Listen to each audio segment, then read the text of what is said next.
ಅವರವ್ರ ಮನಸ್ಸಲ್ಲಿರಿದಂಥ ಭಾವನೆಗಳು ಹೇಳೋದು ತಪ್ಪೇನಿಲ್ಲ. ಅವರು ಸುಧಾಕರ್ ಅವರು ಎಲ್ಲ ಒಂದು ಕಡೆ ನೋವಾಗಿತ್ತು ಅವರು ಹೇಳಿದ್ದಾರೆ. ರಮೇಶ್ ಅಣ್ಣವರು ಮತ್ತು ಬಸವರಾಜ ಪಾಟೀಲ್ ಯತ್ನಾಳ್ ಅವರು ಕೂಡ ಅವರು ಅನಿಸಿಕೆಗಳನ್ನು ಹೇಳಿಕೊಂಡಿದ್ದಾರೆ.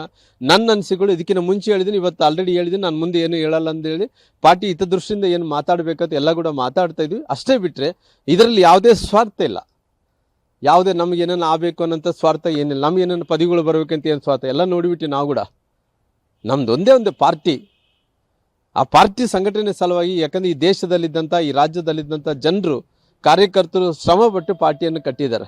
ಹಂಗಾಗಿ ನಮ್ಮಲ್ಲಿ ಯಾವುದೋ ಸ್ವಾರ್ಥ ಇಲ್ಲ, ನಮ್ಗೆ ಯಾವುದೋ ಅಧಿಕಾರ ಬರಬೇಕನ್ನೋ ಸ್ವಾರ್ಥ ಇಲ್ಲ. ಪುನಃ 2028ರಲ್ಲಿ ಸಾರ್ವತ್ರಿಕ ಚುನಾವಣೆ ಗೆಲ್ಲಿತೀವಿ, ಪುನಃ ಅಧಿಕಾರಕ್ಕೆ ತರುವಂಥ ಪಾರ್ಟಿ ಮಾಡ್ತೀವಿ. ಬಿಜೆಪಿ ರಾಜ್ಯಾಧ್ಯಕ್ಷ ಸ್ಥಾನಕ್ಕೆ ರಾಮುಲು ಅವರು ಕೂಡ ಅಲ್ಲ, ಈ ನೋಡ್ರಿ ಯಾರ್ಯಾರು ಏನೇನು ಆಗಬೇಕು ಅನ್ನೋಂಥದ್ದು ಆಲ್ರೆಡಿ ಚರ್ಚೆಗಳು ನಡೀತಾ ಇದ್ದಾವೆ. ಇವತ್ತು ಬೆಂಗಳೂರು ಕಡೆ ಇದ್ರೆ ಅಶ್ವತ್ಥನಾರಾಯಣ ಅವರು ನಾವು ಅಧ್ಯಕ್ಷರಾಗಬೇಕು ಅನ್ನೋಂಥದ್ದು ಅವ್ರ ಮನಸ್ಸಲ್ಲಿ ಇರ್ಬೋದು. ಇವತ್ತು ಬಾಗಲಕೋಟೆ ಬಿಜಾಪುರ ಕಡೆ ಹೋದ್ರೆಗಿನ ನಾವು ಅಧ್ಯಕ್ಷರಾಗಬೇಕಂತೇಳಿ ಬಸವರಾಜ ಪಾಟೀಲ್ ಯತ್ನಾಳ್ ಅವರು ಇರ್ಬೋದು. ಬೆಳಗಾಂ ಕಡೆ ಹೋದರೆ ರಮೇಶ್ ಅಣ್ಣವ್ರು ಕೂಡ ನಾನು ಆಗ್ಬೋದು ಅನ್ಬೋದು.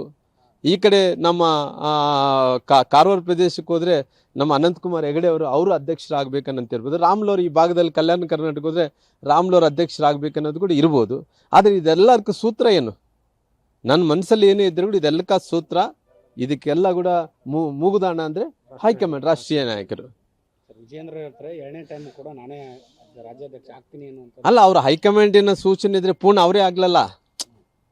ಅವ್ರು ಹೇಳಿದ್ರೆ ಯಾರು ಮಾತಾಡೋರು ಯಾರಿದಾರ? ಇನ್ನ ಬೇಕಾದ್ರೆ ಇನ್ನ 4 ಬಾರಿ ನಮ್ಮ 5 ಬಾರಿ ಆಗ್ಲಿ, ಯಾರು ಬೇಡ ಅಂತಾರ್ರಿ. ಅವ್ರು ಏನು ಹೇಳಿದ್ರೆ ಅದು ಕೇಳ್ತಾರಲ್ಲ. ಇಡೀ ರಾಜ್ಯದ ಜನರು, ಇಡೀ ದೇಶದ ಜನರು ಪಾರ್ಟಿ ಹೇಳಿದ್ರೆ ಕೇಳೋಂಥ ಸಂದರ್ಭದಲ್ಲಿ ನಾವ್ಯಾರೋ ಮಾತಾಡಿದ್ರೆ ಏನಾಗೋದಿದೆ? ರಾಷ್ಟ್ರೀಯ ನಾಯಕರು ಮುಗ್ದಾಣ ಇದ್ದಂತೆ, ಅವ್ರು ಮುಗ್ದಾಣ ಯಾರಿಗೆ ಹಾಕಿ ಏನು ಗಟ್ಟಿ ಮಾಡಬೇಕೋ ಮಾಡೋಂಥ ಕೆಲಸ ಮಾಡ್ತಾರೆ. ರಾಮುಲು ಪಕ್ಷ ಬಿಡ್ತಾರ ಅನ್ನುವಂಥದ್ದು ಅಲ್ರಿ, ರಾಮ್ಲವ್ರನ್ನ ಬಿಡಬೇಕು ಅಂದ್ಕೊಂಡ್ರೆ ನಾನೇನು ಯಾರಿಗೆ ಹೇಳೋದೇನು ಬೇಕಾಗಿಲ್ರಿ. ನಾನು ಯಾರ ಮುಲಾಜು ಸಲುವಾಗಿ ಕೆಲಸ ಮಾಡ್ತೀನಿ. ಕೇವಲ ಕಾರ್ಯಕರ್ತರು, ಈ ದೇಶದಲ್ಲಿಂದ ಪಕ್ಷ ಕಟ್ಟಿದಂಥ ಪ್ರತಿಯೊಬ್ಬ ಬಡವ, ಶ್ರಮಿಕ, ರೈತ ಅವ್ರಿಗೆ ಬೆಂಬಲವನ್ನು ಕೊಟ್ಟು ಪಾರ್ಟಿಯನ್ನು ಸಂಘಟನೆ ಮಾಡ್ತಾ ಇರೋಂಥ ಕಾರ್ಯಕರ್ತರಿಗೆ ಮಾತ್ರ ಗೌರವ ಕೊಡ್ತೀನಿ. ಆಗಲಿ ಅವತ್ತು ಪಾರ್ಟಿ ಬಿಡಬೇಕಂದಂಥ ಸಂದರ್ಭ ಬಂದಂಥ ಟೈಮಲ್ಲಿ ನಾನು ಯಾರು ತಡೀತಾರ್ರಿ? ಯಾರನ್ನು ತಡೆಯಕ್ಕೆ ಸಾಧ್ಯ ಆಗುತ್ತೇನ್ರಿ? ಆ ರೀತಿ ಮನಸ್ಸಿದ್ದು ರಾಜಕಾರಣ ಮಾಡಿದಂಥ ವ್ಯಕ್ತಿ ನಾನು ಅಲ್ಲ ರೀ.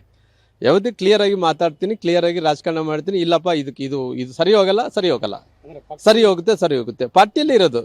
ನಾವು ಪಾರ್ಟಿ ಬಿಡ್ತೀವಿ ಅಂತ ಯಾವತ್ತು ಹೇಳಿಲ್ಲ. ಅವತ್ತು ಸಂದರ್ಭ ಬಂದಂಥ ಟೈಮಲ್ಲಿ ಪಾರ್ಟಿ ಬಿಡ್ತಾರಾ ಅನ್ನೋಂಥ ಪ್ರಶ್ನೆ ಬಂದಂಥ ಟೈಮಲ್ಲಿ ಅವತ್ತು ಆ ಸಂದರ್ಭ ಬಂದರೆ ಹೇಳಿ ಬಹಿರಂಗವಾಗಿ ಪ್ರೆಸ್ ಮೀಟ್ ಮಾಡಿ ಎಲ್ಲರಿಗೂ ಹೇಳಿ ಹೋಗೋವನೇ, ಹಂಗೆ ಮುಚ್ಚಿ ಮರಿ ಮಾಡೋವನ ಅಲ್ಲ ನಾನು. DK ಶಿವಕುಮಾರ್ ಅವರು ತಮ್ಮನ್ನು ಸೆಳಿತಾ ಇದ್ದಾರೆ, ಹಂಗಾಗಿ ಪಾರ್ಟಿ ಬಿಡ್ತಾರೆ, ಕಾಂಗ್ರೆಸ್ ಇಲ್ಲ. ಯಾರೋ ಬಾಯಿ ಚಪ್ಪಲಕ್ಕೋಸ್ಕರವಾಗಿ ಮಾತಾಡ್ತಾರೆ. ಕೆಲವು ರಾಜಕಾರಣಿಗಳು ಆ ಬಾಯಿ ಚಪ್ಪಲಕ್ಕೋಸ್ಕರವಾಗಿ ಏನೇನೋ ಮಾತಾಡ್ತಿರ್ತಾರೆ. ಅವ್ರಿಗೇನು ಬೇರೆ ಏನಿಲ್ಲ, ಸುಮ್ಮನೆ ಮಾತಾಡೋದು ಅವರು ವೃತ್ತಿ ಅಂದ್ಕೊಂಡ್ಬಿಟ್ಟಿರ್ತಾರೆ. ಏನು ಮಾತಾಡ್ತಾರೆ ಅವ್ರಿಗೆ ಜ್ಞಾನ ಇರಲ್ಲ. ಅಂಥ ಸಂದರ್ಭ ಅವ್ರು ಬಾಯಿ ಚಪ್ಪಲಕ್ಕೋಸ್ಕರ ಮಾತಾಡಿದ್ರು ನಾನೇ ಉತ್ತರ ಕೊಡೋಕೆ ಹೋಗ್ಲಿ. ಪಕ್ಷದಲ್ಲೇ ಇರ್ತಾರೆ. ಹೌದ್ರಿ, ಪಾರ್ಟಿಯಲ್ಲೇ ಇರ್ತೀನಿ ರೀ.